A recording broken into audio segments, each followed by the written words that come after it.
রূপ যৌবনে পরিপূর্ণ অপরূপা সুন্দরী এক মেয়ে জঙ্গলের পাশে থাকা এক নির্জন মেঠো পথ দিয়ে হেঁটে যাচ্ছে। সময় হঠাৎ করে প্রচন্ড বেগে ঝড় শুরু হয়ে গেল।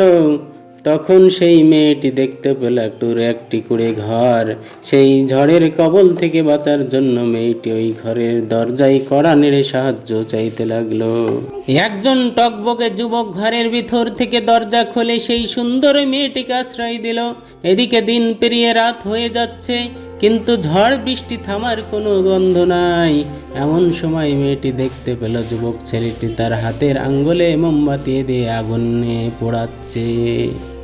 পরের দিন সেই মেয়েটি বাড়িতে যেয়ে তার বাবার কাছে সব ঘটনা খুলে বলল, কাল রাতে তার সাথে কি কি হয়েছিল।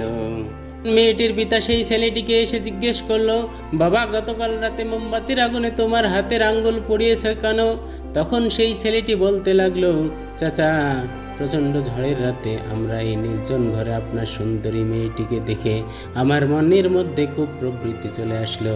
তখন আমি আমার হাতকে মোমবাতির আগুনে পড়িয়ে মনকে বোঝালাম, ওরে মন, এ দুনিয়ার সাধারণ আগুনই তো তুমি সহ্য করতে পারো না, তাহলে জাহান্নামের ওই কঠিন আগুন কিভাবে সহ্য করবা? এই সততা দেখে লোকটি বলল, বাবা, একটা রাত তুমি ধৈর্য ধারণ করেছো, তার বিনিময়ে আল্লাহ রাব্বুল আলামিন সারা জীবনের জন্য আমার এই সুন্দরী মেয়েটারে তোমার করে দিল। প্লিজ সবাই একটু কমেন্ট করে দিবে।